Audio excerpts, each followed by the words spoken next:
Alright, first I would like to tell you about the meaning of puja. ముందుగా నేను మీకు పూజ యొక్క అర్థాన్ని చెప్పాలనుకుంటున్నాను. There are two aspects.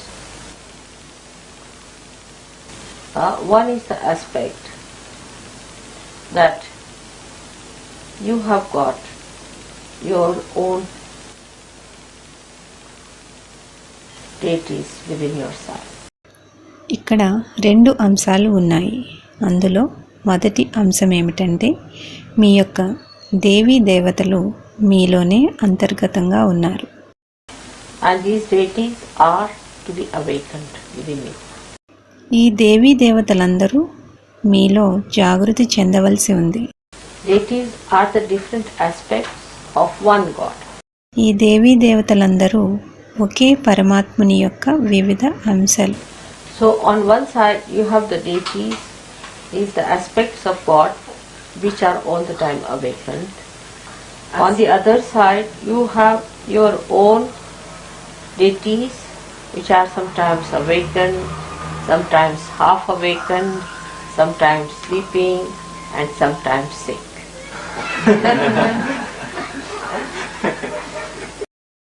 కాబట్టి ఒక ప్రక్క ఈ దేవీ దేవతలందరూ ఉన్నారు.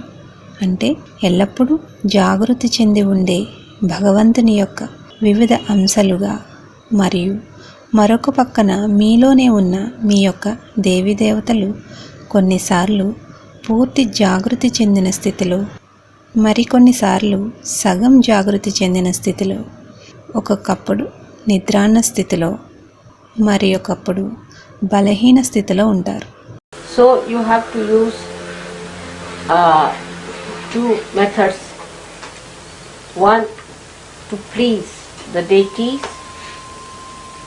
of God and to ask them to bless your deities, or to ask them to awaken your deities. కాబట్టి మీరు రెండు విధానాలను ఎంచుకోవాలి. ఒకటి, పరమాత్మని వివిధ అంశాలైన దేవతలను ప్రసన్నం చేసి మనలోని దేవి దేవతలను ఆశీర్వదించమని అడగడం, లేక వారిని జాగృతి చేయమని మీలోనే ఉన్న దేవతలను అడగడం. So by doing the puja means when you offer anything that you have got to offer, anything that you offer is say flowers. If you want to offer flower to God, you don't have to speak anything. You have to just offer that this is for you. Anybody can understand offering is for that. You don't have to have even a tongue.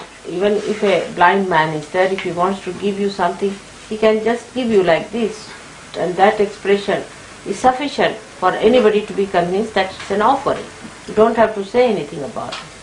కాబట్టి పూజ చేయడం అంటే మీరు సమర్పించవలసినది ఏదైనా నాకు సమర్పించినప్పుడు, ఏది సమర్పించినా సరే, ఉదాహరణకు పూలు, మీరు భగవంతునికి పూలు సమర్పించాలనుకుంటే ఇది మీకోసం అని మీరేమీ చెప్పవలసిన పని లేదు.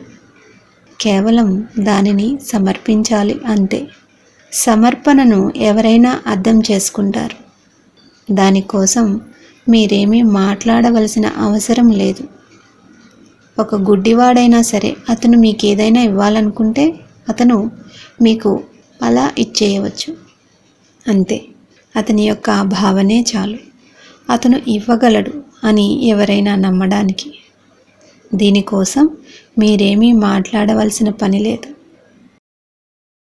So now when you offer a flower to God, even if you don't say a mantra, it is offered, alright, is given.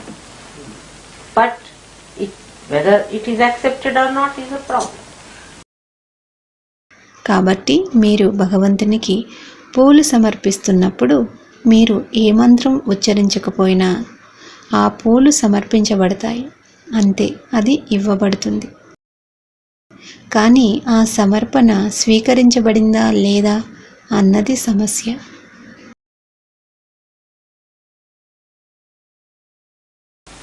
But now when you are a realized soul and you offer anything, it is acceptable to God even if you don't say anything.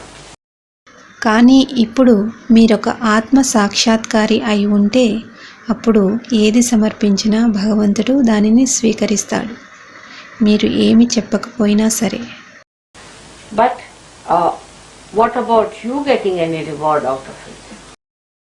అయితే ఈ సమర్పణ వలన మీరు పొందే ప్రతిఫలం మాటేమిటి?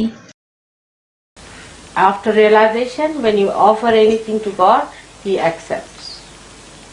Because it's coming from a realized soul, so He accepts. Now, how do we get blessed by Him? By giving a flower to God. ఆత్మ సాక్షాత్కారం తర్వాత భగవంతునికి మీరేది సమర్పించినా ఆయన స్వీకరిస్తాడు. ఎందుచేతనంటే అది ఒక ఆత్మ సాక్షాత్కారం నుంచి వచ్చింది కాబట్టి. ఇప్పుడు ఒక పుష్పం సమర్పించడం ద్వారా మనం ఆయన చేత ఏ విధంగా ఆశీర్వదించబడతాము? Now if you don't say anything about it, you just offer the flower, then you might be rewarded with many flowers automatically in life. మీరు దాని గురించి ఏమి చెప్పకపోయినా పర్వాలేదు, కేవలం ఒక పుష్పాన్ని సమర్పించండి అంతే. అప్పుడు మీ జీవితంలో అనుకోకుండా భగవంతుడు మిమ్మల్ని చాలా పుష్పాలతో ఆశీర్వదిస్తాడు. Or you may be, whatever material things you offer, you may be blessed materially. ఒకవేళ మీరేదైనా వస్తు రూపేణ సమర్పిస్తే బహుశా మీరు ఆయన ఆశీస్సులు వస్తు రూపేణ పొందవచ్చు. Then in a subtler way, if you say something, as you say for offering somebody, that humble way of saying that I'll be happy if you would accept this, will be even subtler results of that maybe, which would be much wider, maybe much deeper. అంటే మనం ఎవరికైనా ఏదైనా ఇవ్వదలిస్తే మర్యాదపూర్వకంగా దానిని చెప్పే పద్ధతి ఏమిటంటే, మీరు దీనిని స్వీకరిస్తే నేను చాలా సంతోషిస్తాను అని. అప్పుడు దాని ప్రతిఫలం కూడా అంతే సూక్ష్మంగా, చాలా లోతైనదిగా లేదా చాలా విశాలమైనదిగా ఉండవచ్చు. Now you do something symbolic, which is very the essence, the principle of something. Like flowers are represent the principle of the Mother Earth. ఇప్పుడు మీరు ఏదైనా ఒక దానికి చిహ్నంగా ఏదైనా ఒక తత్వాన్ని ప్రతిబింబించేలాగా, ఉదాహరణకు పుష్పాలను తీసుకుంటే అవి భూతత్వానికి ప్రాతినిధ్యం వహిస్తాయి. Now, so the symbolicism of all the things that we can offer to God has been meditated upon and has been found out. ఏవైతే మనం భగవంతునికి సమర్పిస్తామో అవి వాటిపై ధ్యానింపబడి కనుగొనబడ్డాయి.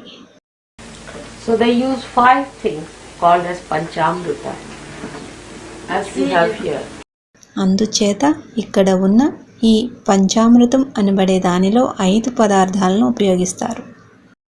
Because if you have hit the principle, then you have really hit the whole, isn't it? ఎప్పుడైతే మనం మూలాన్ని గ్రహిస్తామో అప్పుడు ఆ విషయం మొత్తాన్ని గ్రహించినట్లు, అంతే కదా? Because spiritual well-being is a total well-being. It's not just partly that your material well-being or your physical well-being or your emotional well-being or your mental well-being.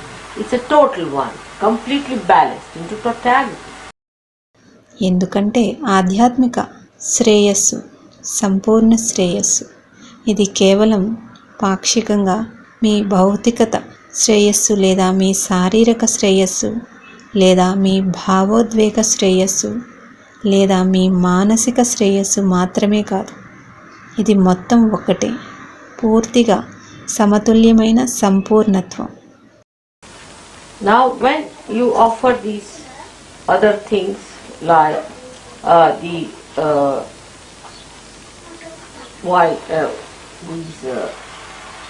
call them akshatas, these with the this what do you call yellow thing? Huh? Turmeric rice. See this yellow thing. You see? When you offer this, you know the yellow color is that of the Swadhisthana chakra, and rice is very dear to all the gods.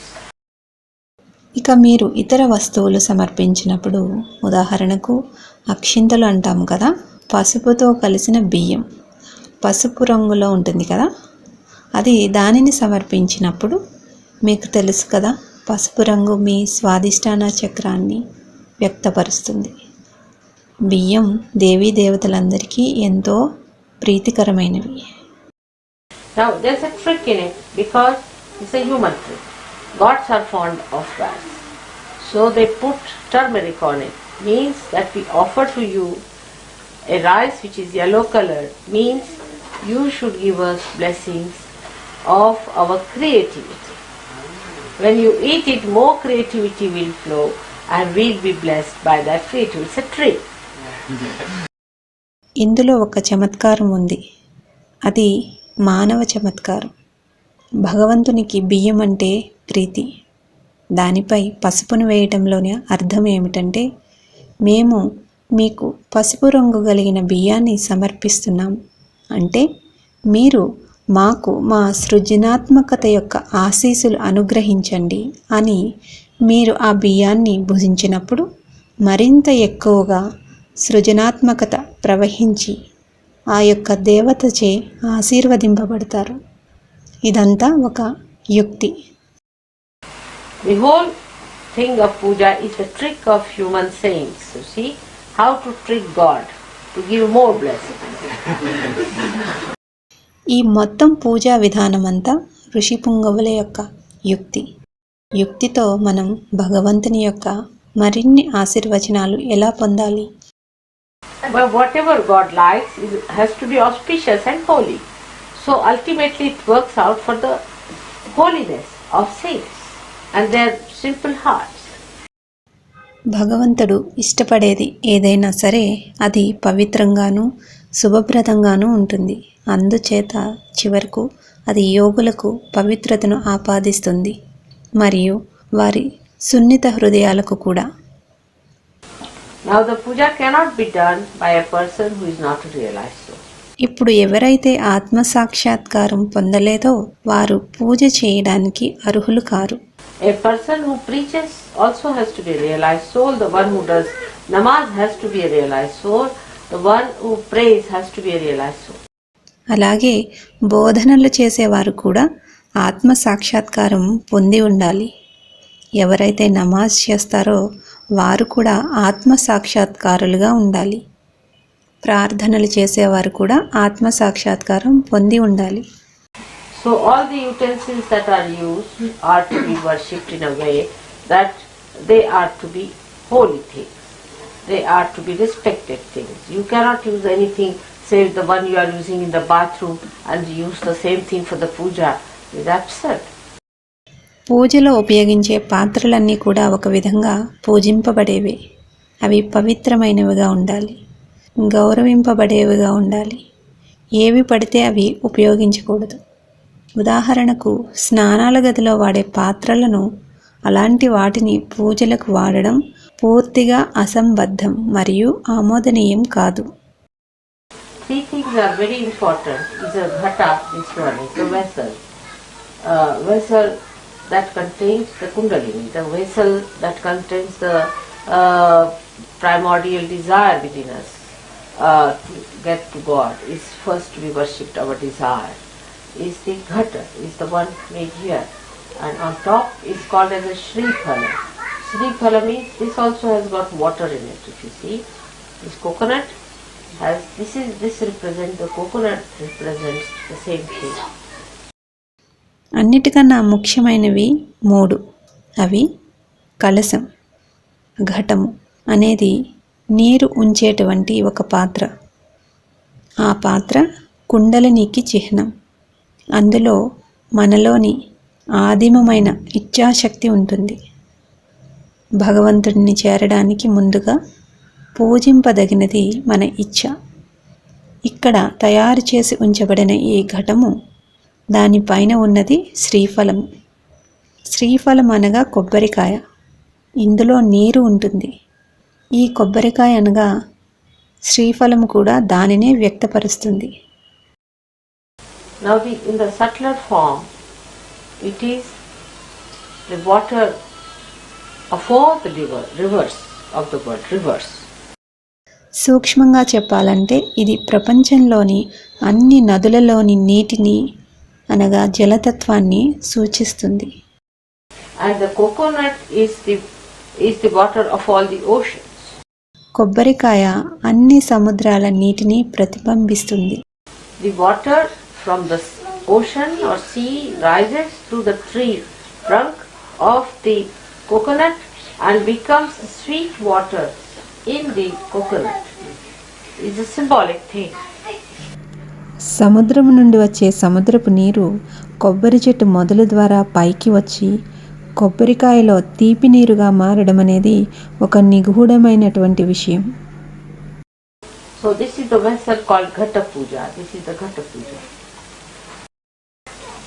Now I don't want to go to details today because we have to talk about Ganesha. The same is, now that is water, alright. Then we have to worship Ghanta and Shankha. These are two representing the sound. దీనినే ఘట పూజ అంటారు. నేను దీని గురించి వివరంగా మాట్లాడాలనుకోవడం లేదు. ఎందుకంటే ఈరోజు మనం గణేశుని గురించి మాట్లాడుకోవాలి. అదేవిధంగా ఇది నీరు. ఇంకా మనం గంటను శంఖాన్ని పూజించాలి. ఈ రెండు ధ్వనిని సూచిస్తాయి. Actually the Shankha represents the ether. నిజానికి శంఖము ఆకాశతత్వాన్ని సూచిస్తుంది. Then we have the Deepa, this one. It's a light. It represents the light element called as Tejas. ఇక్కడ ఒక దీపం ఉంది. ఇది కాంతిని సూచిస్తుంది. Normally also to the goddess they also give her a fan which represents the air element. దేవతలకు ఒక వింజామరను కూడా సమర్పిస్తారు. అది గాలిని సూచిస్తుంది. So this is how all the 5 elements are pleased beforehand using them. So the essences of these, or the causal essences of these 5 elements should be pleased at this time. Should be supporting the puja. ఈ విధంగా పంచభూతాలు పూజకు ఉపయోగించే ముందు శాంతింపబడతాయి. Now there are also all kinds of other things like your family deities you might be worshipping in your family. Some deities, they should not be also at this time upsetting the puja, or maybe the forefathers who are dead. All these things are to be quietened so that they should be told that this is a puja like this and you do not disturb us at this time. Means even thought should not come, their thoughts or their any disturbances. So everything is to be first made into peace. ఇప్పుడు ఇంకా చాలా విషయాలు ఉంటాయి. మీ కుటుంబంలో మీరు పూజించే దేవతలు ఈ పూజకు ఆటంకం కలిగించవచ్చు. ఇంకా మీ పూర్వీకులు ఎవరైతే ఉంటారో వాళ్ళంతా కూడా శాంతింపబడాలి. వాళ్ళకి చెప్పాలి ఇది పూజ, దీనికి మీరు ఈ సమయంలో ఆటంకం కలిగించకూడదు అని. అసలు ఆ ఆలోచన కూడా రాకుండా ముందుగా ఆ ఆలోచన వల్ల ఏ రకమైన ఆటంకం కలగకుండా మొత్తం అంతా శాంతపరచబడాలి. Now this is the one aspect I have told you in short, because it's a very long thing. If I have to speak about it, I'll have to speak at least 3 times and in 3 hours each time. Still it may not be finished. ఇది నేనిప్పుడు మీకు క్లుప్తంగా చెప్పిన ఒక అంశం. ఎందుచేతనంటే నేనిప్పుడు దాని గురించి మాట్లాడాలంటే అదొక సుదీర్ఘమైన విషయం. నేను కనీసం ఒక 3 సార్లైనా మాట్లాడవలసి ఉంటుంది. ఒక్కొక్క దాని గురించి 3 గంటల సేపు అయినా కూడా అది పూర్తి కాకపోవచ్చు. Now we come to the second aspect, which question I asked you. How do you get benefited by it? ఇప్పుడు మనం రెండో అంశానికి వద్దాం. నేను మిమ్మల్ని ఏమని అడిగాను, మీరు ఈ పూజ వలన ఏ విధంగా ప్రయోజనాన్ని పొందుతారు అని. So, apart from this technique, to have the best effect or the blessings or the best flow of the grace within us, we say mantras. అయితే ఈ యుక్తే కాకుండా భగవంతుని ఆశీర్వాదాల యొక్క ఉత్తమమైన ప్రతిఫలాన్ని పొందాలంటే, లేదా ఆయన యొక్క ఉత్తమమైన కరుణ మనలో ప్రవహించాలంటే మంత్రాలను ఉచ్చరిస్తాం. The sound of mantras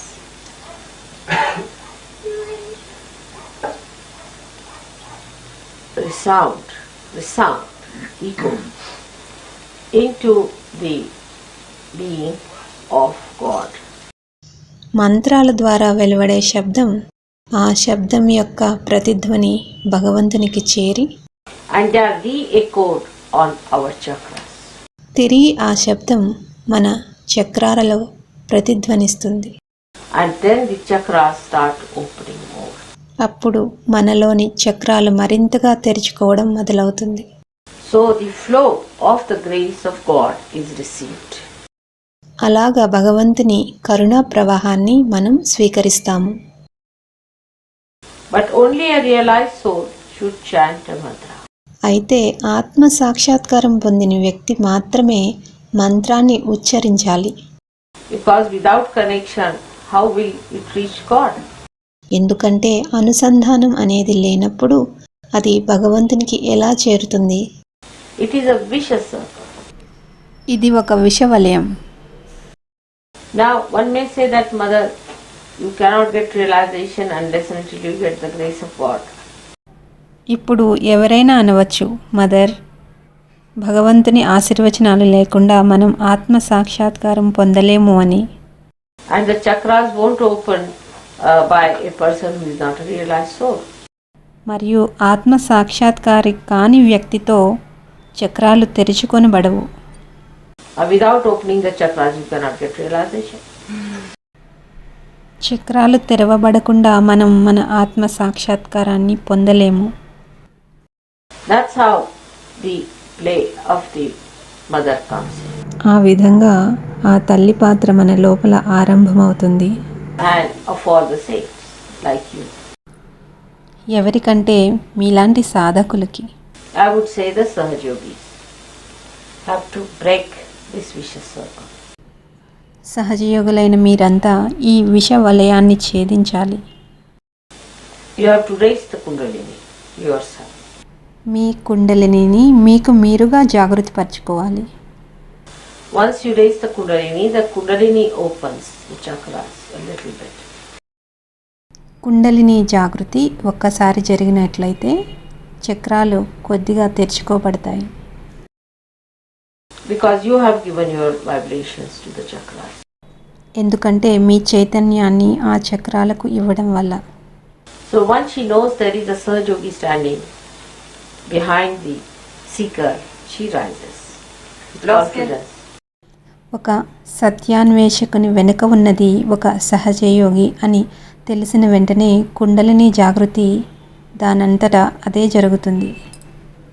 She knows you are her brothers and sisters. ఆమెకు తెలుసు మీరంతా ఆమె యొక్క అన్నా చెల్లెళ్ళు అని. And that you belong to the same family as she does. మనమంతా కూడా ఒకే కుటుంబానికి చెందినవారు. అదే శ్రీ గణేశుని కుటుంబం. She knows the land where she has to grow, so she can feel that, and then she rises in her dignity. ఆమెకు తెలుసు ఏ నేలలో మొలకెత్తాలో అనేది. అది ఆమె అనుభూతి చెందుతుంది. ఆ విధంగా ఆమె ఎంతో గౌరవపూర్వకంగా ఉత్థానం చెందుతుంది. That's how she breaks this vicious circle. ఆ విధంగా ఆమె ఈ విష వలయాన్ని ఛేదిస్తుంది. That's why in the beginning we don't tell them about the mantras. అందుకే ప్రారంభంలోనే కొత్త వారికి మంత్రాల గురించి చెప్పము. Because in the mantras you have to accept me as the deity. ఎందుచేతనంటే ఆ మంత్రాలలో మీరు నన్ను దేవిగా అంగీకరించాలి. In this advent of mine, it is made compulsory that you have to recognize me. నా ఈ ఆవిర్భావంలో మీరు నన్ను గుర్తించడం అనేది తప్పనిసరి చేయబడింది. Because this is very precarious, the resurrection time we can call it, or the time of your last judgment. ఎందుచేతనంటే ఇది చాలా కీలకమైన, అంటే పునరుద్ధాన సమయమని మనం చెప్పవచ్చు, లేక ఇది మీ అంతిమ తీర్పు సమయం. First, the realization has to be given without any recognition. మొదటిగా నా గురించిన ఎటువంటి గుర్తింపు లేకపోయినా వారికి ఆత్మ సాక్షాత్కారం ఇవ్వవచ్చు. But not to those who are denying or insulting me. అయితే అది నన్ను తిరస్కరించే వారికి లేక అవమానించే వారికి కాదు. Under any circumstances they cannot get realization, whatever you may try. మీరు ఎంత ప్రయత్నించినా ఎట్టి పరిస్థితుల్లోనూ అలాంటి వారు ఆత్మ సాక్షాత్కారం పొందలేరు. Even after realization, if people start thinking against me, vibrations will stop.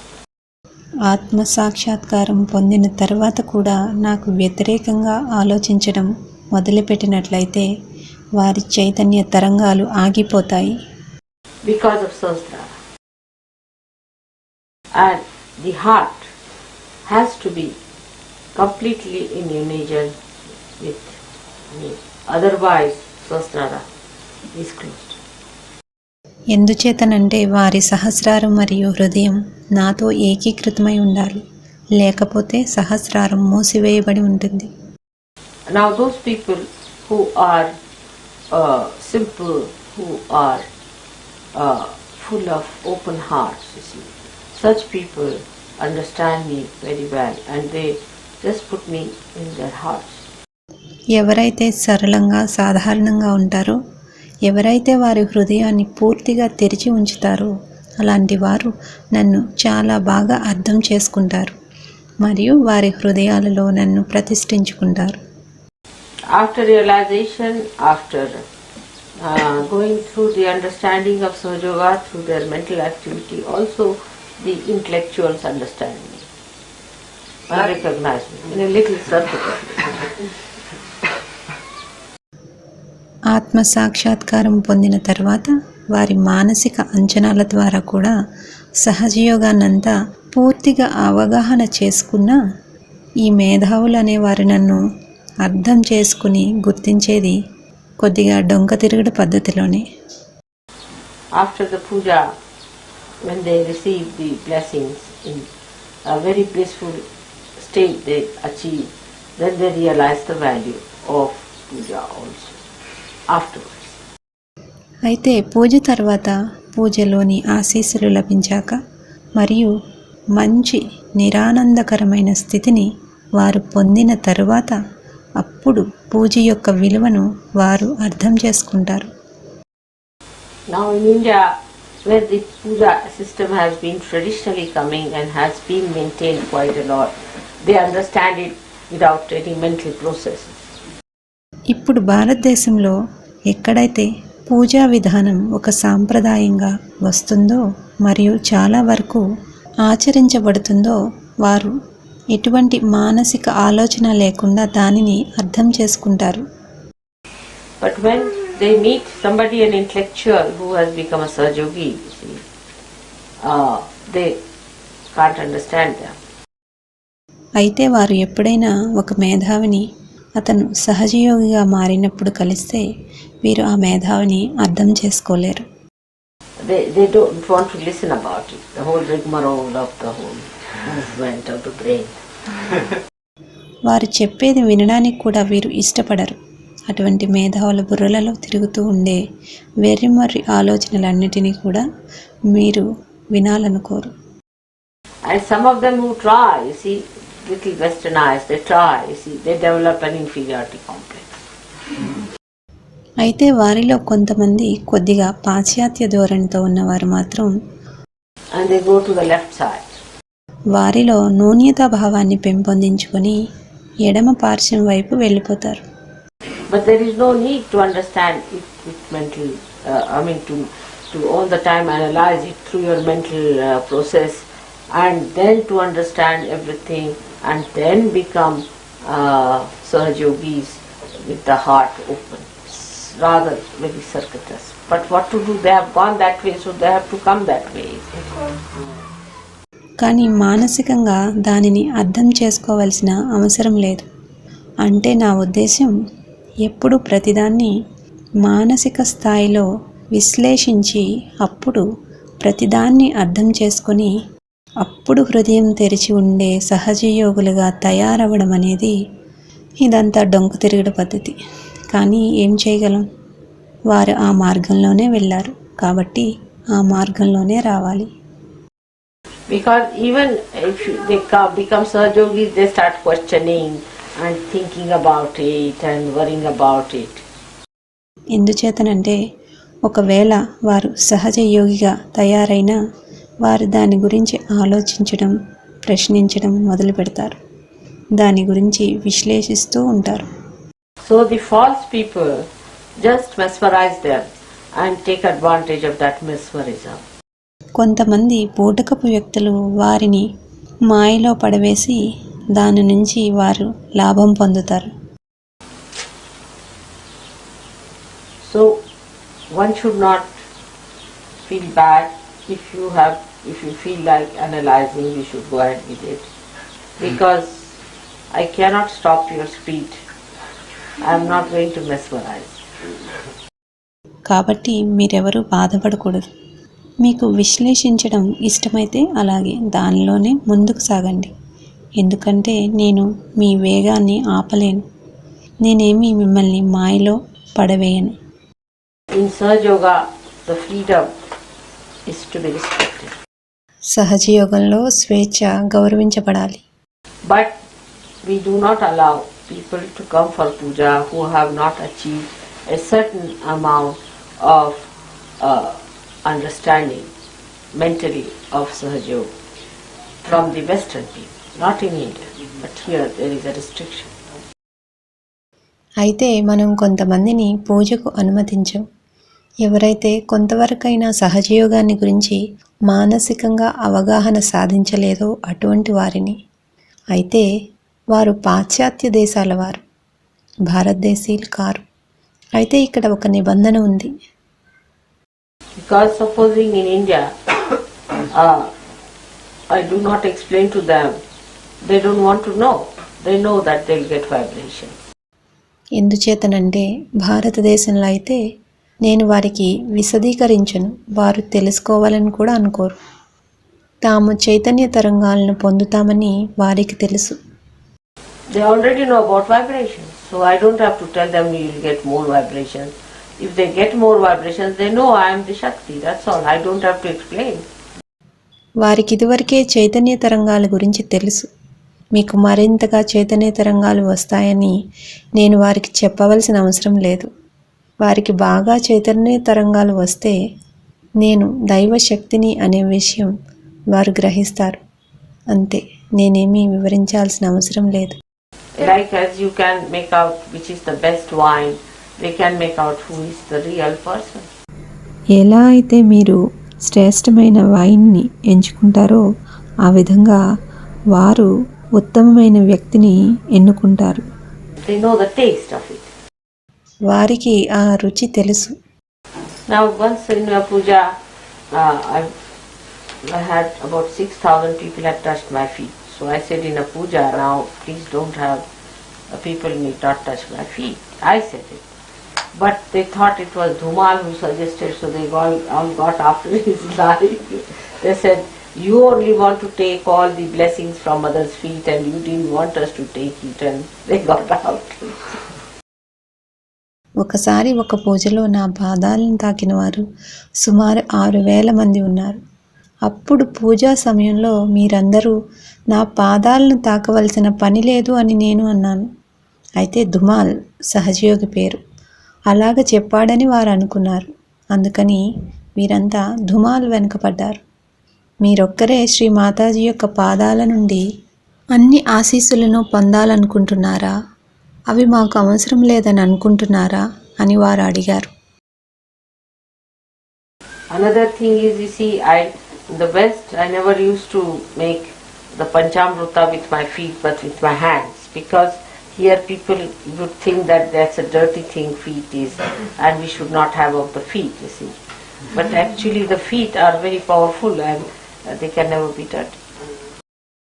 మరొక విషయం ఏమిటంటే, పాశ్చాత్య దేశాల్లో నేను నా పాదాలకు పంచామృతాన్ని వాడనివ్వలేదు. చేతులకు మాత్రమే అభిషేకం చేసేవారు. ఎందుచేతనంటే ఇక్కడి వారికి పాదాలు అంటే అవి మురికిగా ఉంటాయి అనే అభిప్రాయం ఉంటుంది. అందుచేత అక్కడ అభిషేకంతో పాదాలు కడగడం కుదరదు. కానీ యథార్థానికి నా పాదాలు చాలా శక్తివంతమైనవి. వాటికెప్పుడు మలినం అంటదు. Like the river Ganges has vibrations. And if you have the water of Ganges, you will see that it will never be dirtied. On the contrary, whatever are inside that, because it's never sort of very kept clean, whatever dirt has gone into it, it settles down and doesn't dirty the thing at all. It's very clean water, all the time vibrating. ఎలా అంటే గంగానదికి చైతన్య తరంగాలు ఉన్నట్లుగా.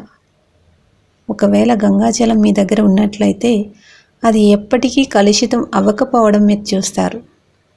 అందుకు విరుద్ధంగా అందులో ఏమి ఉన్నా సరే, ఎందుచేతనంటే అది ఎప్పుడూ శుభ్రంగా ఉంచబడదు.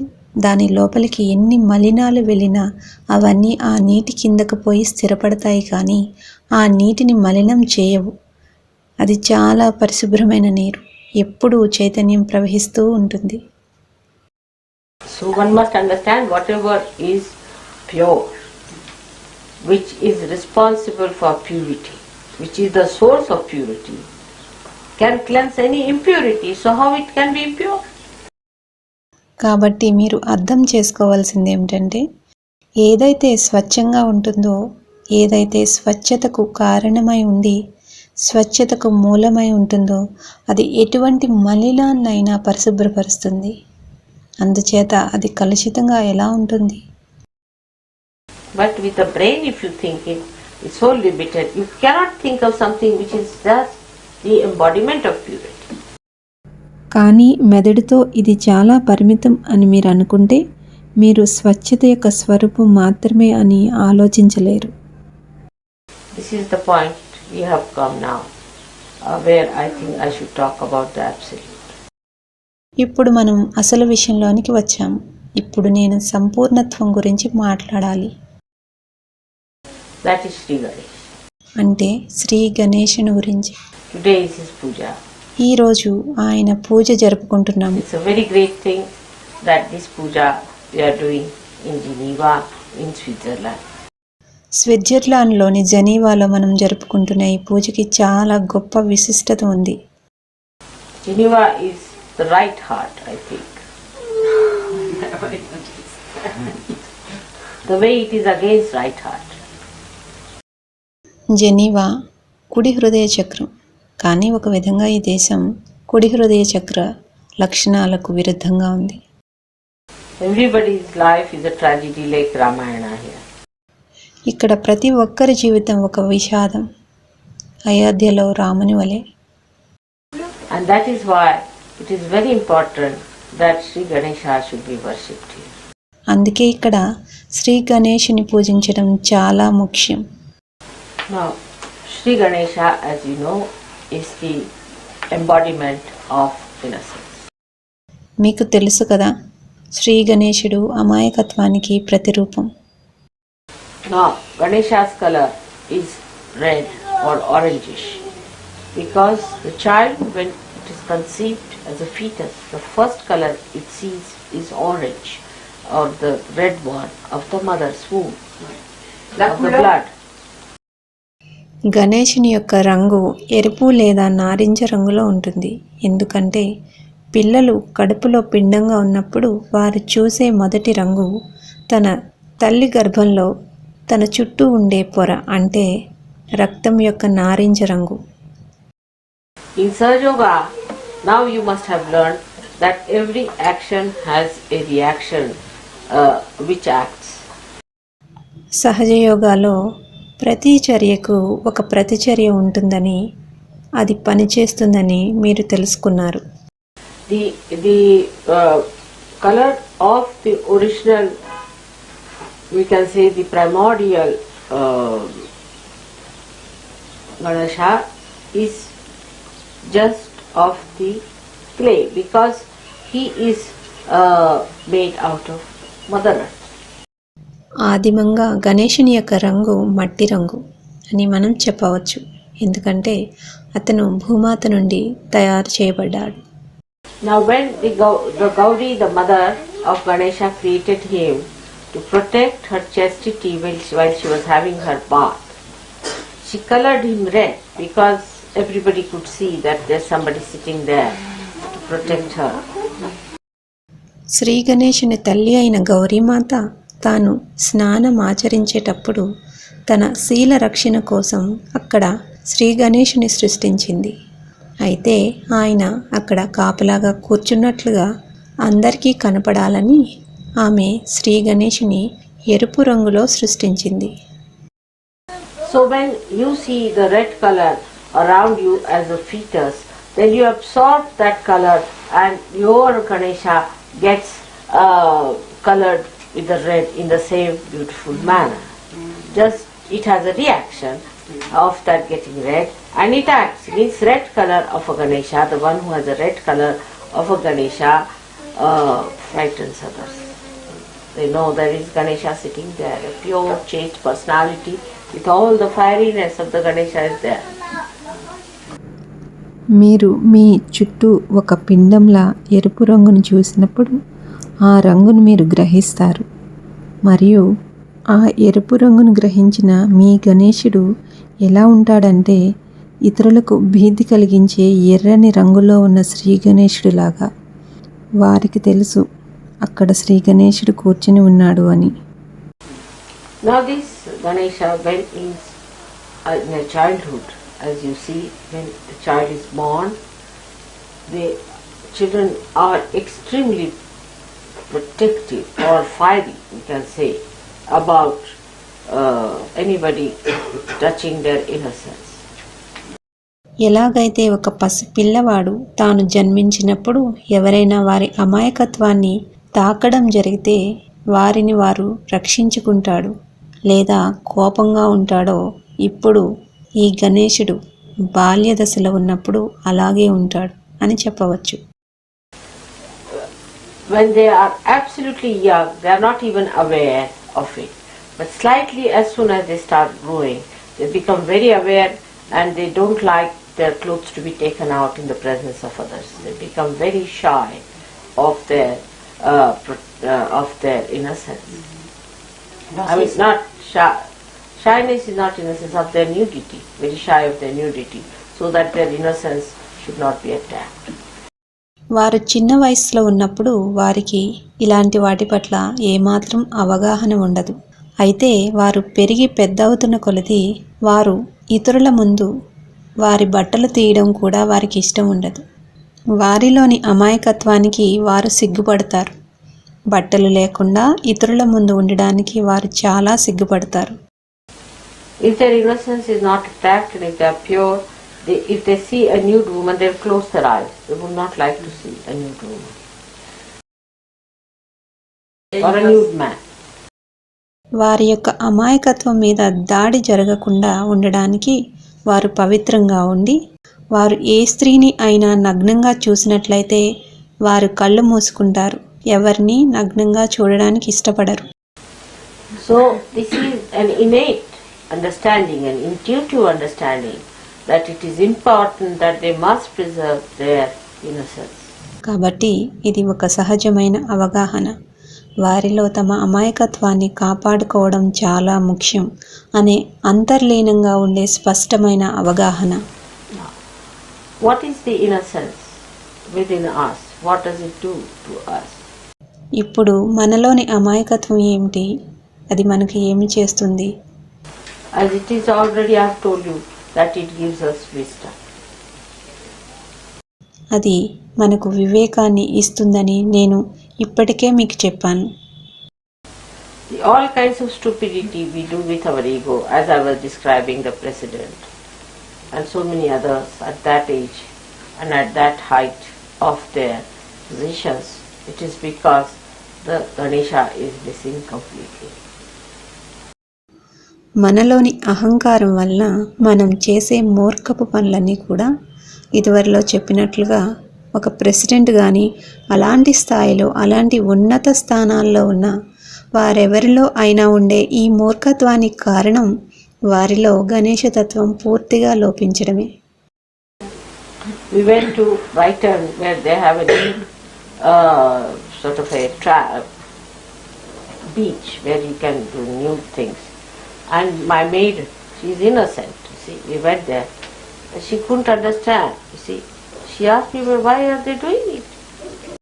మేము బెరైటన్కి వెళ్ళాము. అక్కడ ఒక బీచ్ ఉంది. అది ఎలాంటి బీచ్ అంటే ఎక్కడైతే దిగంబరమైన పనులు కూడా చేయవచ్చో అలాంటిది. నా పని మనిషి అమాయకురాలు. మేము అక్కడికి వెళ్ళినప్పుడు ఆమెకు ఏమీ అర్థం కాలేదు. వారు ఎందుకు అలా చేస్తున్నారు అని ఆమె అడిగింది. But as you will find that in the West it's hard to find a really a wise person. కానీ పాశ్చాత్య దేశాలలో నిజంగా వివేకవంతమైన వ్యక్తిని చూడడం అనేది చాలా కష్టమైన విషయం. You can say that people are overeducated and they are very well equipped with other understanding of the material side of life and all that. But as far as the wisdom is concerned, one can get shocked the way they are. I mean, just don't understand what's the wisdom behind it. అక్కడి ప్రజలు చాలా విద్యాధికులై ఉండి జీవితానికి మరొక వైపు అయిన వస్తు సంపద విషయంలో ఎక్కువ అవగాహనను విషయ పరిజ్ఞానాన్ని కలిగి ఉంటారు. అదే జ్ఞాన సంపద విషయానికి వస్తే మాత్రం వారి పద్ధతి చాలా విస్మయాన్ని కలిగిస్తుంది. అంటే వీటి వెనుక ఎలాంటి వివేకం ఉంది అనేది వారికి ఏమాత్రం అర్థం కాదు. Because all their wisdom has become nothing but sex. ఎందుకంటే వారి జ్ఞానం అంతా సెక్స్ తప్ప మరేమీ కాదు. They always think of sex and they always want to understand all the nonsense of the sex. వారు ఎల్లప్పుడూ సెక్స్ గురించి ఆలోచిస్తారు మరియు వారు ఎల్లప్పుడూ సెక్స్ సంబంధించిన నిరర్ధకమైన వాటిని అర్థం చేసుకోవాలనుకుంటారు. If you start thinking about your sex, naturally your innocence will be destroyed right there. మీరు మీ సెక్స్ గురించి ఆలోచించడం ఆరంభిస్తే సహజంగానే మీలోని అమాయకత్వం అక్కడికక్కడే నాశనం అవుతుంది. Because you cannot use your intelligence for sex. ఎందుకంటే మీరు మీ తెలివితేటలను సెక్స్ కోసం ఉపయోగించకూడదు. I don't understand the wisdom how you can rationalize sex. శృంగారాన్ని ఎలా హేతుబద్ధం చేయవచ్చు అన్న మీ జ్ఞానం నాకు అర్థం కాదు. This is such a spontaneous thing. ఇది తనంతట తానుగా జరగాల్సిన విషయం. And by thinking about it, are you going to enjoy it? How can you? దాని గురించి ఆలోచించడం ద్వారా మీరు దాన్ని ఆస్వాదించబోతున్నారా? మీరు అలా ఎలా చేయగలరు? It would be like saying that we can transform a flower into a fruit by thinking. అది ఆలోచించడం ద్వారా మనం ఒక పువ్వును పండుగా మార్చగలమని చెప్పడం లాంటిది. And a more serious thing is this way, that supposing you say I can, of course you can never think, I hope so, that you can transform a flower into a fruit. I hope so. వాస్తవానికి మీరు ఎప్పుడు అలాగా ఒక పువ్వును పండుగా మార్చగలమని అనుకోరని నేను ఆశిస్తున్నాను. But some people can think that I can shift, say for example, this thing from here to here with my mind I can shift it. కానీ కొంతమంది అనుకోవచ్చు, నేను నా బుర్రను ఉపయోగించడం ద్వారా దీన్ని ఇక్కడ నుండి అక్కడికి మార్చగలను లేదా దాన్ని సాధించగలను అని. Or materialize things. So you know that you can do it, you believe that you can do it because some people have done it. But as Saj Yogis, you know it is done by bhoots, by the spirits. They do it for you because they are busybodies trying to help you. అన్నీ భౌతికమైన విషయాలు కాబట్టి మీరు దీన్ని చేయగలరని మీకు తెలుసు. ఎందుకంటే మీరు దీన్ని చేయగలరని నమ్ముతారు. కొందరు వ్యక్తులు దీనిని చేశారు. కానీ సహజయోగులుగా అది ఆత్మలు భూతాల ద్వారా చేయబడ్డాయని మీకు తెలుసు. వారు మీకోసం చేస్తారు ఎందుకంటే వారు మీకు సహాయం చేయడానికి బిజీగా ఉన్నారు. Now, same thing happens as far as sex is concerned. When you want to have sex through your intellectual pursuits, you get only the booths to do that for you. ఇప్పుడు సెక్స్ విషయానికి వస్తే అదే జరుగుతుంది. మీరు మీ మేధోపరమైన ప్రయత్నాల ద్వారా sex చేయాలనుకున్నప్పుడు మీకోసం అలా చేయడానికి అక్కడ భూతాలు మాత్రమే వస్తాయి. Because when you project too much of your mind, then it goes into areas where you catch them. ఎందుకంటే మీరు దానిపై మీ మనస్సును ఎక్కువగా కేంద్రీకరించినప్పుడు అది మీరు ఆవహింపబడే ప్రాంతాలకు తీసుకువెళ్తుంది. And they are sometimes very sly, sometimes depraved, sometimes aggressive, all kinds of things you gather, and the result is that the sex becomes a nonsense. మరియు అవి కొన్నిసార్లు చాలా తెలివి తక్కువగా, కొన్నిసార్లు నీచంగా, కొన్నిసార్లు దూకుడుగా ఉండి ఇలాంటివన్నీ మీరు పోగు చేసుకోవడం వల్ల సెక్స్ అనేది ఒక పనికి మాలిన విషయంగా మారుతుంది. So many depraved people, unsatisfied ones, they attack you, and you have either a very excited sex that even if you rape 100 women, you are not satisfied, or you have an impotency of the worst type. So, you are always left dissatisfied. All such people, when they die, they also become the same boots, waiting for some sex fellow to come round and jump on him.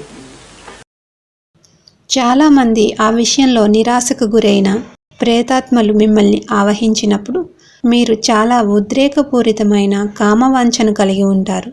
అంటే 100 మంది మహిళలపై అత్యాచారం చేసినా మీరు సంతృప్తి చెందరు, లేదా మీకు చాలా ఎక్కువ నపుంసకత్వం అయినా ఉంటుంది. కాబట్టి నా ఉద్దేశం, మీరు ఎల్లప్పుడూ అసంతృప్తిగా ఉంటారు. అలాంటి వారందరూ చనిపోయినప్పుడు వారు కూడా అలాంటి భూతాలే అవుతారు. చుట్టుపక్కల ఎవరైనా కామవాంఛ కలిగిన వారు వస్తారేమో అని ఎదురు చూస్తూ ఉంటారు, వారి మీదకి దూకుతారు. Innocent persons also may not have any sex activity for many years, even after marriage, because they are so innocent. It could be so also with very childlike people. అమాయక వ్యక్తులు వివాహం తర్వాత కూడా చాలా సంవత్సరాలు లైంగిక చర్య చేయకపోవచ్చు, ఎందుకంటే వారు చాలా అమాయకులు.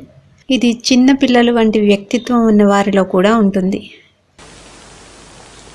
But here it's a science which is taught from childhood. Just imagine, what is the need? Do the animals have to learn anything from childhood about sex? They produce children. కానీ ఇక్కడ విదేశాల్లో ఇది బాల్యం నుండి బోధించే శాస్త్రం. ఒక్కసారి ఊహించండి, ఆ అవసరం ఏముంది? జంతువులు బాల్యం నుండి సెక్స్ గురించి ఏదైనా నేర్చుకోవాలా? అవి పిల్లలను కూడా కంటాయి.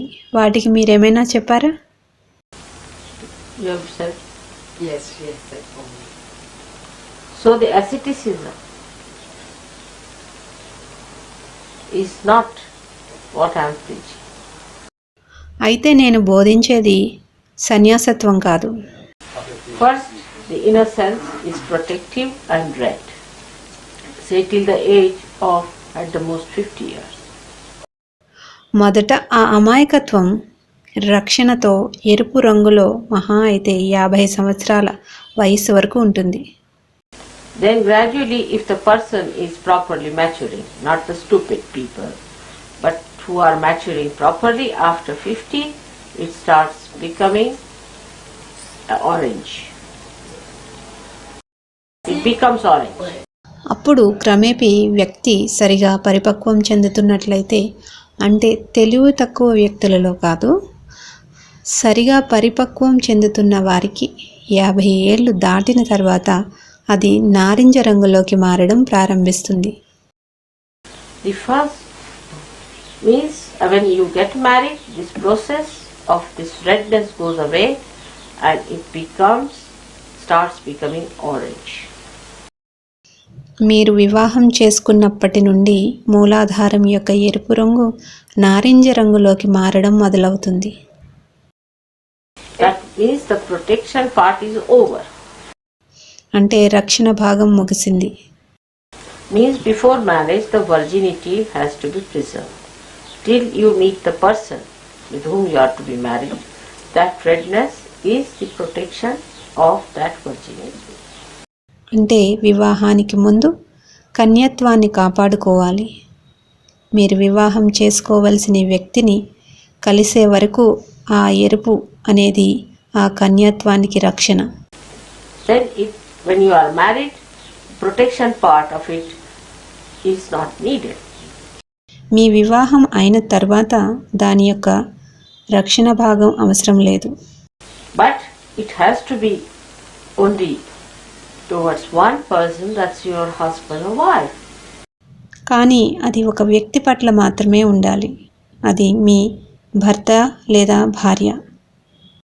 Then the proper maturity takes place, and by the time you are about 50 years of age, it becomes orange, means there's detachment. You don't feel like having any more sex life. There's no need also. అప్పుడు సరైన పరిపక్వత జరుగుతుంది మరియు మీకు 50 సంవత్సరాల వయసు వచ్చేసరికి అది నారింజ రంగులోకి మారుతుంది. అంటే నిర్లిప్తత పెంపొందుతుంది. మీకు ఇక లైంగిక జీవితం కావాలని అనిపించదు, అవసరం కూడా లేదు.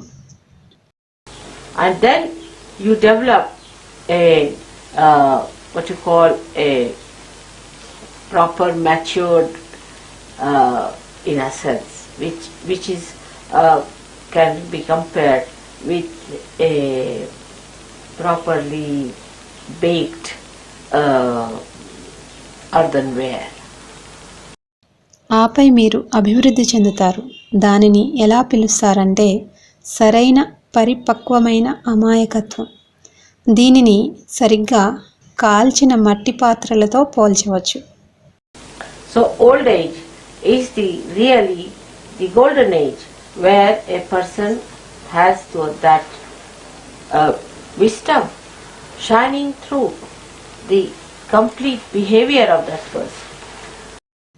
కాబట్టి వృద్ధాప్యం నిజంగా స్వర్ణయుగం. ఇక్కడ ఒక వ్యక్తి యొక్క పూర్తి ప్రవర్తన ద్వారా ఆ జ్ఞానం ప్రకాశిస్తుంది. But why again? Why to have this maturity?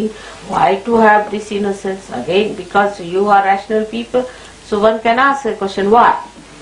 కానీ ఎందుకు? మళ్ళీ ఈ పరిపక్వత ఎందుకు? ఈ అమాయకత్వాన్ని ఎందుకు కలిగి ఉండాలి? మళ్ళీ మీరు హేతుబద్ధమైన వ్యక్తులు కాబట్టి ఎవరైనా ఈ ప్రశ్న అడగవచ్చు. Innocence is the way you really give fun to others. Create the fun part of it. The fun is created only through innocence. అమాయకత్వం అనేది మీరు ఇతరులకు సరదాను కలిగించే మార్గం. అదొక వేడుక వాతావరణాన్ని సృష్టిస్తుంది. ఈ సరదా తత్వం అనేది కేవలం అమాయకత్వం ద్వారానే సృష్టించబడుతుంది. And innocence is the only way you can really emit also the fun. అలాంటి వేడుక వాతావరణం సృష్టించబడాలంటే దానికి అమాయకత్వమే ఏకైక మార్గం. Imagine this world without any fun. What would happen? అలాంటి చక్కటి సంతోషకరమైన వాతావరణం లేకుండా ఈ ప్రపంచాన్ని ఊహించుకోండి, ఏమి జరుగుతుంది? But people are very much confused with the fun and the pleasures. కానీ ప్రజలు ఇలాంటి వేడుక వాతావరణానికి మరియు వినోదానికి మధ్య చాలా తికమక పడుతూ ఉంటారు. The pleasure is nice to begin with and horrible to end with. అలాంటి వినోదం అనేది ప్రారంభంలో బాగానే ఉంటుంది, కానీ అంతానికి వచ్చేసరికి అది భయానకంగా ఉంటుంది. But fun is a treasure. Anything that is full of fun, you remember all your life, you can tell others. It's such a embodiment of fun creation. కానీ సరదా అనేది ఒక నిధి. అలాంటి ఆనందకరమైన విషయాలను ఏవైనా మీరు జీవితాంతం గుర్తుంచుకుంటారు, ఇతరులకి చెప్తారు. దాని స్వరూపం ఎలాంటిదంటే ఎప్పుడూ అది ఆనందాన్ని సృష్టిస్తుంది. On ne peut pas imaginer no word in French, Mataji. There's no word in French but fun. Si amusement aussi. Can you imagine this French language is diplomatic? No word for fun. No, it is not that. It's exactly this minute. It's amusement, but it is not that. It's not so strong like fun. Fun is Fun so is strong. sweet. Yes. Strong and so beautiful. Amusement, c'est pas. Like I'll give you a simple example how these children create fun out of something. They make everything into a fun, you see. యోగి సరదా కోసం ఫ్రెంచ్లో పదం లేదు. శ్రీ మాతాజీ, ఈ French భాష దౌత్యపరమైనదని మీరు ఊహించగలరా? సరదా అనేదానికి ఫ్రెంచ్లో పదం లేదు. ఫ్రెంచ్ భాషలో వినోదం, కానీ అది సరదా వలె బలంగా లేదు. ఈ పిల్లలు ఏదో ఒక దాని నుండి సరదాగా ఎలా సృష్టిస్తారో నేను మీకు సరళమైన ఉదాహరణ ఇస్తాను. మీరు చూడండి, వారు ప్రతిదీ సరదాగా చేస్తారు. And now, you see, even when they speak or they say things, also they create such a fun out of it. వారు మాట్లాడేటప్పుడు లేదా వారు విషయాలు చెప్పేటప్పుడు కూడా వారు అలాంటి ఆహ్లాదాన్ని సృష్టిస్తారు. The other day, my youngest grandchild, that's Anupama, she's hardly now 6 years, was playing, and she went up to the top of the house somewhere, and then we heard a big thud, you see.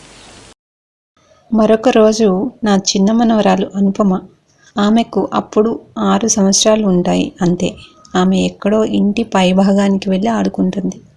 ఆపై మేము ఒక పెద్ద శబ్దం విన్నాం. And my daughter, she's a very frantic mother, always worried about her children's well-being. Et la fille de Mataji est une mère soucieuse, non pas soucieuse, non pas frénétique, Appréhensif, oui. appréhensive, oui, qui est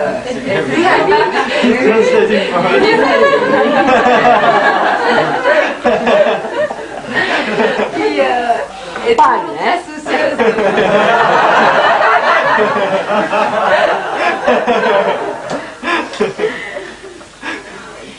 ఇంకా నా కుమార్తె ఆమె చాలా వెర్రి ప్రేమతో కూడిన తల్లి. ఆమె పిల్లల శ్రేయస్సు గురించి ఎప్పుడూ ఆందోళన చెందుతూ ఉంటుంది. And she couldn't even walk here. You see, her legs became heavy with worry, and she was walking to find out what's coming down now. ఆమె కనీసం నడవలేకపోతోంది. ఎందుచేతనంటే ఆమె కాళ్ళు ఆందోళనతో చాలా భారంగా అయిపోయాయి. పైనుంచి కిందకి ఏమి వస్తుందో అని తెలుసుకోవడానికి నడుస్తోందంతే. So she shouted for the child, and the child came running down. She was quite all right. ఆమె పాప కోసం గట్టిగా అరిచింది. దాంతో పాప కిందకు పరిగెత్తుకొని వచ్చింది. ఆమె బాగానే ఉంది. So she shouted at her and she said, "What happened? Where did you go? Why did you go up?" She just started shouting at her. ఏమి జరిగింది? ఎక్కడికి వెళ్ళావు? నువ్వు ఎందుకు పైకి వెళ్ళావు అని ఆమె పాపపై అరవడం ప్రారంభించింది. So this child looked at her quite puzzled, and she waited for her to stop her shouting. అప్పుడు ఈ పాప ఆమె తల్లి వైపు అయోమయంగా చూసి ఆమె అరవడం ఆపడానికే వేచి ఉంది. And she said very quietly, "I have not come all the way from Riyadh here to die."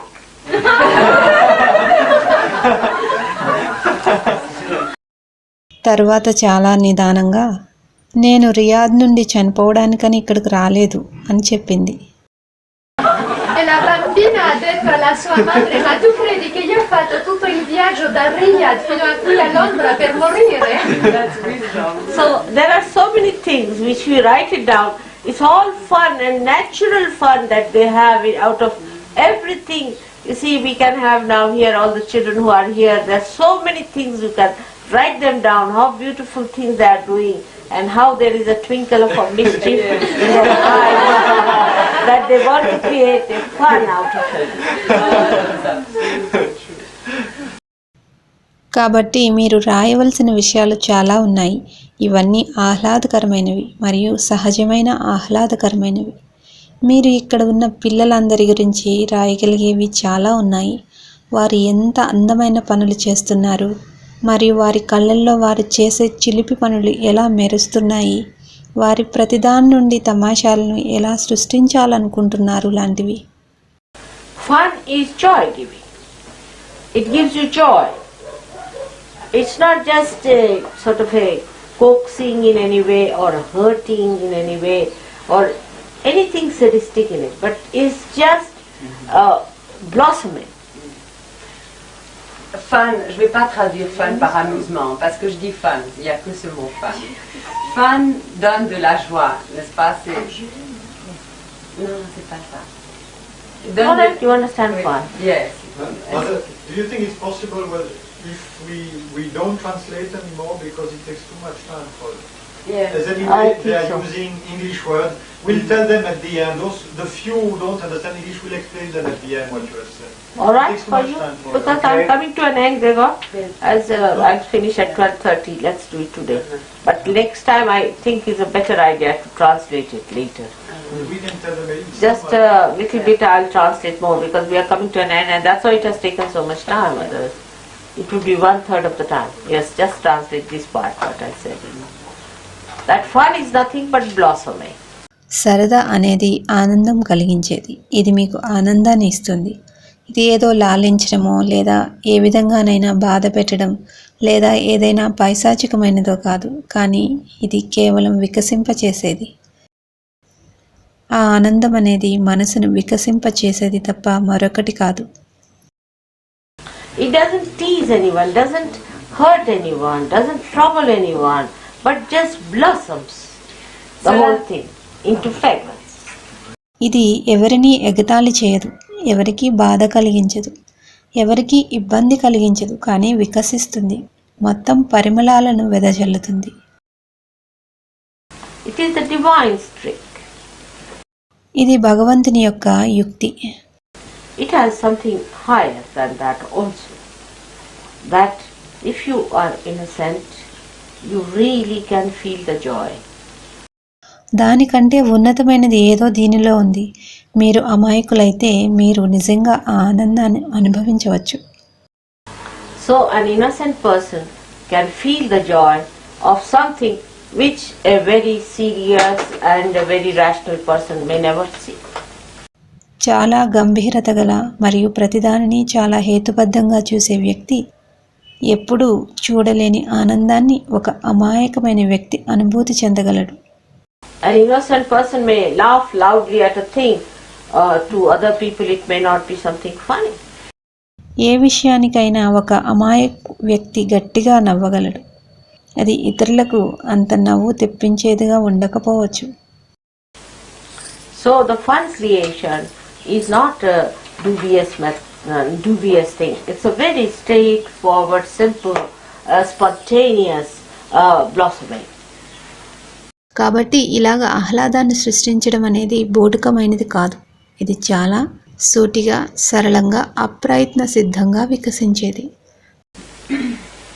Now in Geneva, people are really very serious about everything.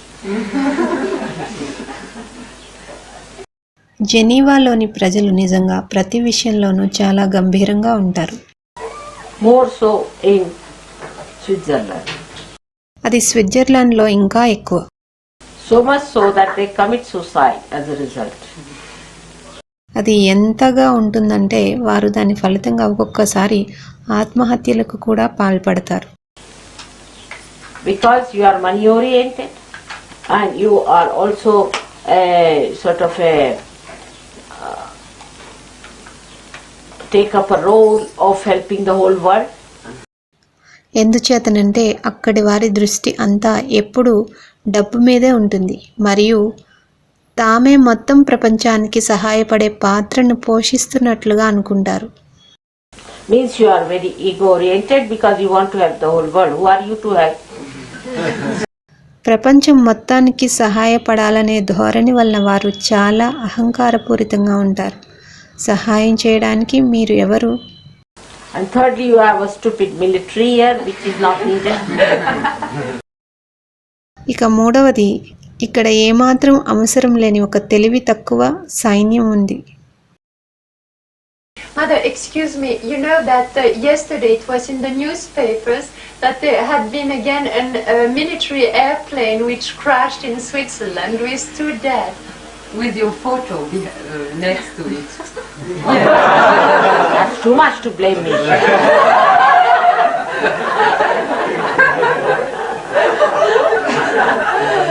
But especially Mother, the biggest military show in Switzerland with helicopter, a new model of tanks for the future of the Swiss army. It happens now in German Switzerland. He says it was during a show where they wanted to show off all the military strength. That's the fun. That's the fun. You see? So everybody is happy about it, you see? That this is the one how she is punished.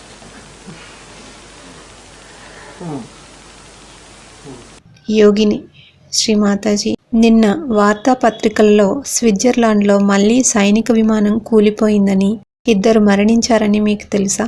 దాని పక్కన మీ photo ఉంది. శ్రీమాతాజీ దానికి నన్ను నిందిస్తున్నారా? ఇది మరీ విడ్డూరం. యోగిని అతను చెప్పేదేమిటంటే ఒక ప్రదర్శన సమయంలో వారు సైనిక బలాన్ని ప్రదర్శించాలనుకున్నారు. శ్రీమాతాజీ అదే కదా తమాషా. అంటే ప్రతి ఒక్కరూ దాని గురించి సంతోషంగా ఉన్నారు. చూడండి దాన్ని చూసే విధానం ఎంత వినోదభరితంగా ఉందో. Now to help the fun more, we have got Hanumana. He's also said. He helps the fun part of Sri Ganesh. ఇప్పుడు ఈ వినోదానికి మరింత సహాయపడడానికి శ్రీ హనుమాన్ ఉన్నారు. అతను శ్రీ గణేష్ని యొక్క ఈ వైపు భాగానికి సహాయపడతాడు. Like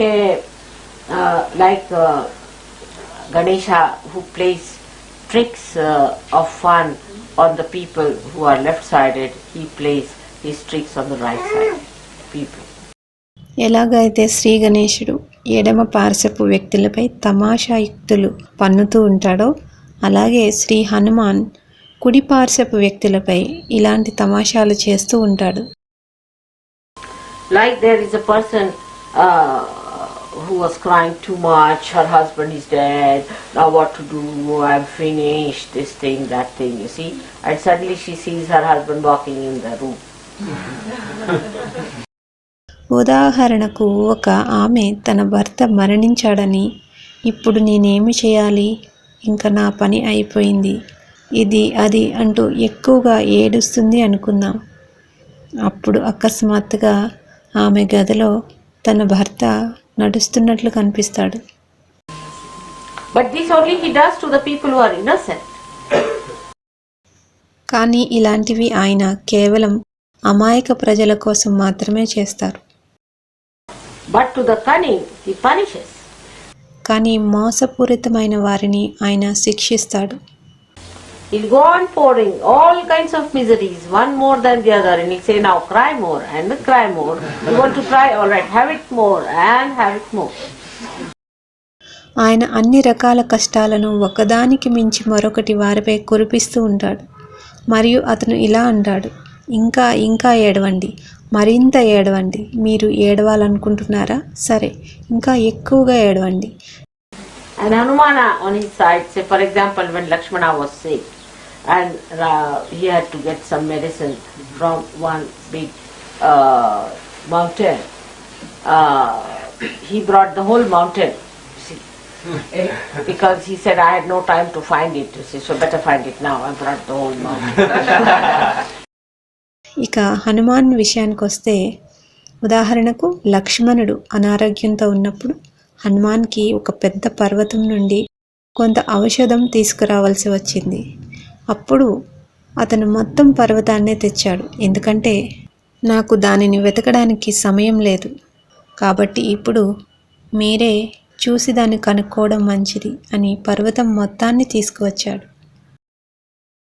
He too is the same style, can be very destructive when it comes to egoistical people, like Ravana.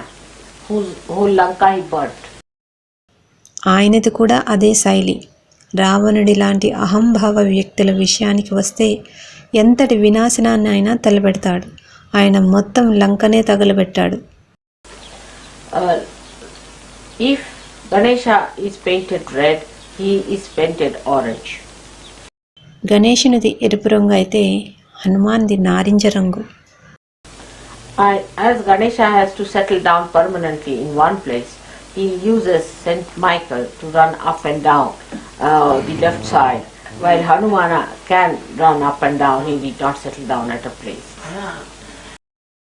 గణేశుడు ఒకే చోట శాశ్వతంగా స్థిరపడవలసి ఉన్నందున అతను సెయింట్ మైఖేల్ని ఎడమ భాగాన పైకి కిందకి పరిగెత్తడానికి ఉపయోగిస్తాడు. అదే హనుమంతుడు తానే కుడివైపున పైకి కిందికి పరిగెత్తగలడు. అతను ఒక ప్రదేశంలో స్థిరపడవలసిన అవసరం లేదు. But though he is a settled deity, Sita is the one who is to be settled. Once he is settled, then he emits vibrations which go everywhere. గణేశుడు తాను స్థిరపడిన దేవత అయినప్పటికీ ఆయన స్థిత అంటే స్థిమితపడాలి. ఒక్కసారి అతను స్థిరపడిన తర్వాత ప్రతి చోటికి వెళ్ళగలిగే చైతన్య తరంగాలను అతను ప్రవహింపచేస్తాడు. He is the source of innocence. అతను అమాయకత్వానికి మూలం. He is the source of the vibration. అతను చైతన్య తరంగాలకు మూలం. He is everything in a way. ఒక విధంగా అతనే అన్నీ. When he ascends here as Mahaganesha, or be in you and in God, he descends as Ganesha. From here, from the back.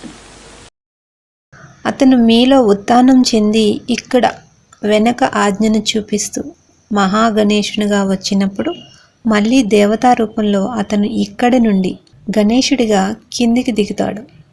So when you think too much about sex, your eyes get ruined because you are using Mahaganesha. కాబట్టి మీరు sex గురించి ఎక్కువగా ఆలోచించినప్పుడు మీ కళ్ళు దెబ్బతింటాయి. ఎందుచేతనంటే మీరు వెనుక ఆజ్ఞలోని మహాగణేశుని ఉపయోగిస్తున్నారు. Your Mahaganesha is spoiled and your eye starts wobbling. మీ మహాగణేశ తత్వం చెడిపోతుంది మరియు మీ కళ్ళు చలించడం ప్రారంభిస్తాయి. The eyes lose innocence, purity, and they start absorbing all that is filthy. కళ్ళు అమాయకత్వం స్వచ్ఛతను కోల్పోయి అవి అపరిశుభ్రమైన వాటినన్నిటినీ గ్రహించడం ప్రారంభిస్తాయి. The eyes which are pure and innocent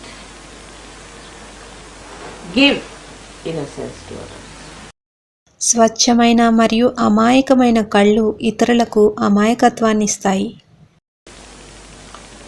Not only that, but they are the eyes through which the spirit looks out. అంతేకాదు ఆ కళ్ళు ద్వారానే మన ఆత్మ బయటకు కనిపిస్తుంది. It has many combinations which I have no time to tell you, but it's a very bad thing that people get those unclean eyes, the bhutish eyes, and anybody who is bhutish around, you turn your eyes to that person. Because it's a play of the satanic you are playing now, the negative. ఇందులో చాలా విషయాలు కలిసి ఉన్నాయి. అవన్నీ మీకు చెప్పడానికి నాకు సమయం లేదు. కానీ అలాంటి అపరిశుభ్రమైన మరియు భూతాలచే ఆవహింపబడి ఉన్న కళ్ళను కలిగి ఉండడం అనేది చాలా చెడ్డ విషయం. చుట్టుపక్కల అలాంటి వారే ఎవరైనా ఉన్నట్లయితే వారి కళ్ళు ఎప్పుడు ఇలాంటి వారి మీదే ఉంటాయి. ఎందుచేతనంటే ఇదంతా దుష్టశక్తి అయిన సైతాన్ ఆడుతున్న నాటకం. And that is what we do when we do not place Ganesha at right places. మనలోని శ్రీ గణేశుడిని సరైన స్థానాలలో స్థిరపరచుకోలేనప్పుడు మనకి జరిగేది అదే. If we have to make Ganesha reflected in our Mahaganesha stage at this point, we should try to keep our eyes very clean. ఒకవేళ మనం గణేశుడిని మహాగణేశ స్థితిలో ప్రతిబింబించవలసి వస్తే మన కళ్ళను చాలా శుభ్రంగా ఉంచుకోవడానికి ప్రయత్నించాలి. తద్వారా మనం మహాగణేశుని స్థానాన్ని శుభ్రంగా ఉంచుకోగలుగుతాం. So that you keep the seat of Mahaganesha clean. In the puja of Sri Ganesh, you must bring the soft grass also, because Durva is fond of Durva. That's called as Durva, because the soft grass is soothing to the eye. Not only that, but it gives you the green part of the Swadhisthana chakra, which exists when you have not started about thinking. You have not started the thinking process. That suggests that part of Swadhisthana when you are not thinking. The green part of it, the lower part of the Swadhisthana is green. Shri Ganesh పూజలో మీరు మృదువైన గడ్డిని కూడా తీసుకురావాలి. ఎందుకంటే ఆయనకు గరిక అంటే ఇష్టం. దాన్ని దుర్వా అని పిలుస్తారు. ఎందుకంటే మృదువైన గడ్డి కళ్ళకు సాంత్వనను ఇస్తుంది. అంతేకాదు అది మీకు స్వాదిష్టాన చక్రం యొక్క ఆకుపచ్చ భాగాన్ని ఇస్తుంది. మనం ఇంకా ఆలోచించడం మొదలు పెట్టకముందు స్వాదిష్టానంలోని కొంత ఆకుపచ్చ భాగాన్ని ఇది సూచిస్తుంది. స్వాదిష్టాన దిగువ భాగం ఆకుపచ్చగా ఉంటుంది. So the green is the one at which stage we have not become human beings. At that stage represents the green of Swadhisthana, where it created the whole universe, everything. Up to that it is green. Then when it starts creating the ego, it becomes the yellow color, where it uses the sun, the action part. Not uses the sun, but becomes active, representing the sun side. కాబట్టి ఆకుపచ్చ రంగు అనేది మనం ఇంకా మానవులుగా పరిణామం చెందని ఆ దశలో అది స్వాదిష్టానం యొక్క పచ్చదనాన్ని సూచిస్తుంది. ఎక్కడైతే అది మొత్తం విశ్వాన్ని అన్నిటినీ సృష్టించిందో అంతవరకు అది ఆకుపచ్చగా ఉంటుంది. అది అహాన్ని సృష్టించడం ప్రారంభించినప్పుడు అది పసుపు రంగులోకి మారుతుంది. ఇక్కడ అది సూర్యుడిని ఉపయోగిస్తుంది, అంటే క్రియాత్మక భాగం. సూర్యుడిని నేరుగా ఉపయోగించదు, కానీ చురుకుగా మారుతుంది. ఇది సూర్యుని యొక్క తత్వాన్ని ప్రతిబింబిస్తుంది. So the green represents actually the part of Ganesha in a way, because till then you are not thinking. You are at a level where you are close to the Mother Earth. See, it's the Mother Earth's giving. See, the sun part has not started when the green is there, because the Mother Earth gives this green. Of course the sun makes it green, that's different point.